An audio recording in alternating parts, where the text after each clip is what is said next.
Home to 270,000 millionaires, Singapore is a city-state synonymous with affluence and glamour.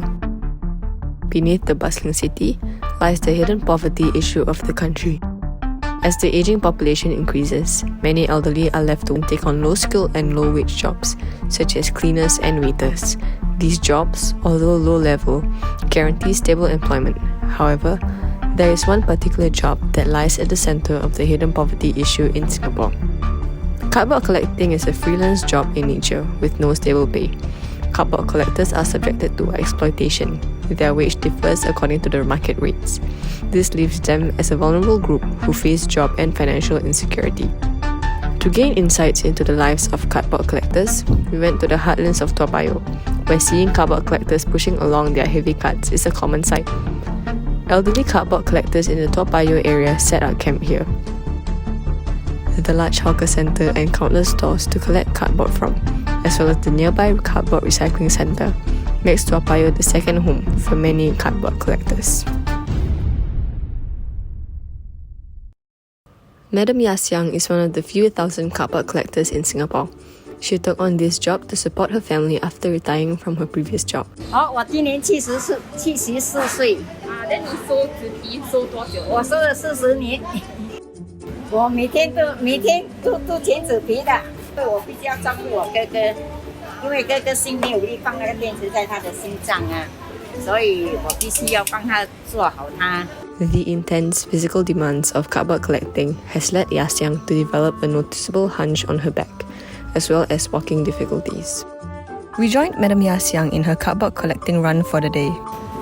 那你平时几点去收？我下午才收的，我把家务做好，因为我必须要照顾我哥哥。然后我吃了，我洗澡了，我就回来剪纸皮哦，我就推纸皮来卖。我那边早上已经剪了一些了。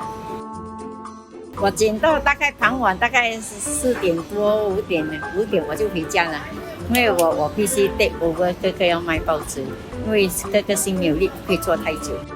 因为我有做工的，但是我以前做，然后剪纸皮比较自由一点，我能剪完我就回家，对吗？卖报纸很辛苦啊，要做整个下午。你看他那阿弟就要做整个下午，就做到晚上7、8点，对吗？我卖纸皮我能卖多少我就赚多少，这样比较方便，对我来讲比较自由。After flattening all the cardboard, we started getting ready to move off to the recycling centre. Cutting through the blocks of HDB flats, Yasyang showed us the shortcut that she takes to the cardboard recycling centre. While this shortcut provides shelter from the heat and rain, the route is not very accessible, for there are many slopes and steps, which require intense control over the pushcart. Even our friendly intern Jasmine was pulled down the slope by the force of gravity. It is hard to imagine how Yasyang does this every day at the age of 74.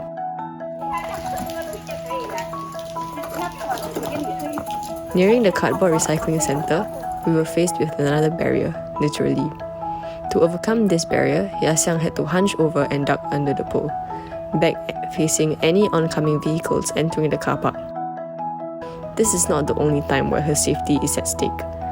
A few moments later, we had to cross a road.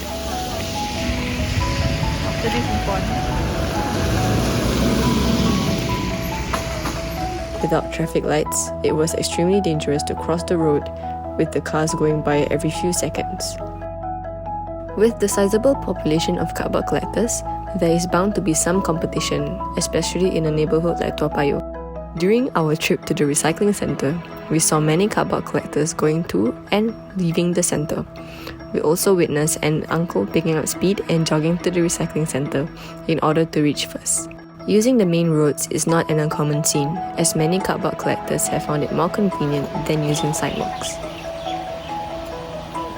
An interview with another cardboard collector from the Independent cited that the sidewalks were not levelled and the cardboard boxes would easily fall off the trolley. This issue was something we faced as well.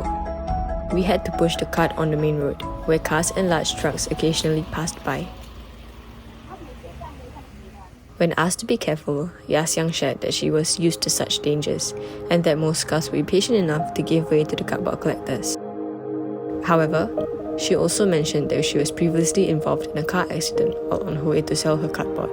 The accident broke her leg and she had to undergo surgery. She shared that she was back working after only a month of resting, although the doctor had advised her to rest for at least 3 months.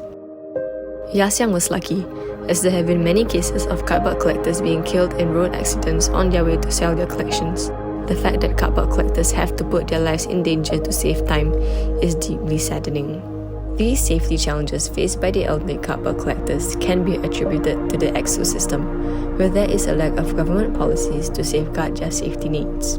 Without sufficient ramps on common walkways, the cardboard collectors are more motivated to use the main roads, as it is easier for them to navigate their trolleys. Turning into the recycling center, Madam Yaxiang heads to the weighing station to load her cardboard. She returned shortly after to show us her earnings.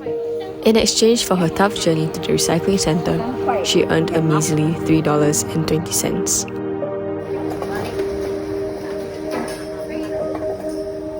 Cardboard collectors like Madam Yaxiang are severely underpaid. These collectors are freelancers and their earnings are subject to the market rates. Currently, the rates for cardboard can go as low as 4 cents per kilogram to about 10 cents. In the case of a drop in pay, collectors are helpless. Laws and policies are established by social institutions in the EXO system.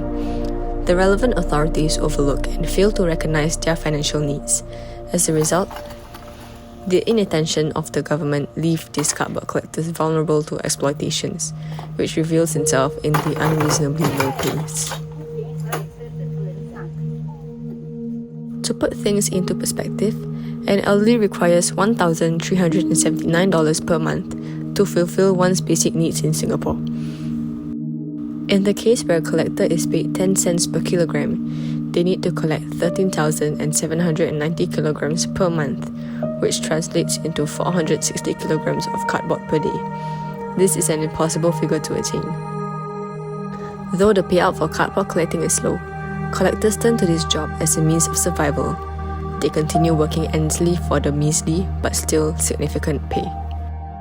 With her sociable nature, Madam Yaxiang has acquainted herself with store vendors around the neighborhood who would gather cardboard for her to collect. She is able to collect more cardboard and earn a higher wage despite the lack of government support. Even after Madam Yaxiang has gotten her pay for the day, her work does not end there. Throughout the journey back, she continues to look out for more cardboard to pick up. 没有啦，我不一定捡这么多了，这样才卖几毛钱啊！你看刚才卖这么多，才卖3块多才，对吗？所以也不够啊。我今天早上卖4块多，我才卖7块，今天才卖7块多才。啊，你一天大概赚多少不一钱？定啊，有时赚4、5块，有时6、7块，有时赚7、8块这样咯，不一定啦。你觉得够吗？都不够啦，不过要省啦。哎，你赚的这些钱你花在哪里？我花在吃的啊，要还屋租啊，要还饭盖跟还水电费啊，然后要生活咯，这样咯。然后还有些路人啊，他们都会给我一点钱。别人会看不起我们，但是我们必须看得起自己，对吗？这样咯。也是这样讲，我不管人家怎样看啊，反正我觉得我自己做的对就是啊，我又不偷又不抢，这样咯。有时候人家会讲，这个是卖纸皮的人，是搞古尼的人，不要跟他在一起，为了不要这样的眼光看出我们啊，我们剪纸皮是很辛苦的，对吗？ For cardboard collectors like Madam Yaxiang, work can be an ordeal as they have to bear receiving dirty looks from others in the message system while performing their duties. The prejudicial attitude that society has of cardboard collecting in the macro system has a detrimental impact on cardboard collectors, as they are frequently looked down upon by others. Such prejudice lowers the self-esteem of cardboard collectors, as the lack of respect from others reduces their confidence. Thankfully, many cardboard collectors, including Madam Yaxiang, possess a positive mindset, which helps cardboard collectors to persevere in their field. Other than their positive mindset, Strong motivation and determination are factors that help cardboard collectors to persist through the bleak attitude that society has of them. This can be seen from how Madam Yasiang is determined to fulfill her mission of earning sufficient money through cardboard collecting to support her sickly brother.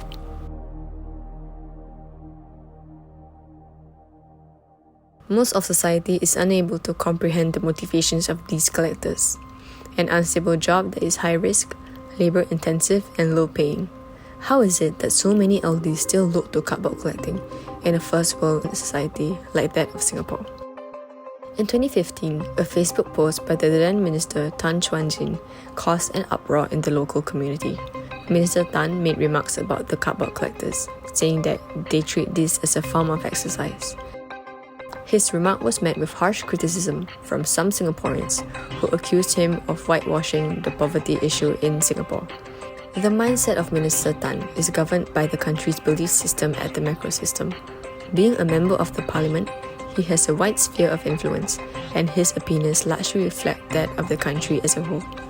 Linking to the exo system, officials like Minister Tan possess the capability to bring about change through laws and policies in the exo system. With government officials unable to professionalize the idea of recycling, this downplays the urgent financial need of the cardboard collectors. This results in the lack of government support to the cardboard collectors as society fails to recognize the poverty issue faced by many of these cardboard collectors. Lately, the government is looking into mobilizing residents to cultivate a new recycling habit. In late 2021, the People's Action Party introduced a new Cash for Recycling program that utilizes incentives to encourage residents to recycle.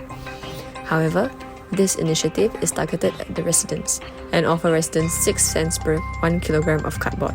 Instead of tapping into the assets of cardboard collectors, the government tries to entice Singapore residents through low monetary incentives. With their expertise in sourcing for cardboards and their highly motivated work attitudes, the cardboard collectors are bound to be suitable leaders in spearheading the country's recycling efforts. There are current initiatives by the government to encourage recycling.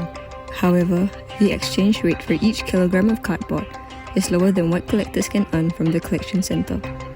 The government fails to recognise the needs of the cardboard collectors. Instead of trying to push for residents to recycle on their own, the government should consider utilising these cardboard collectors.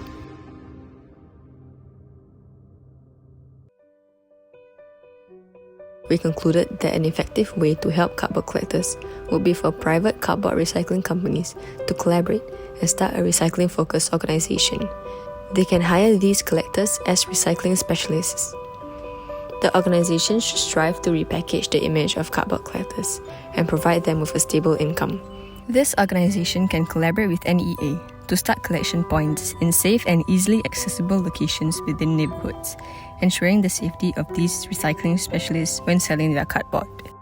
To construct these collection points, the NEA can work with the town councils.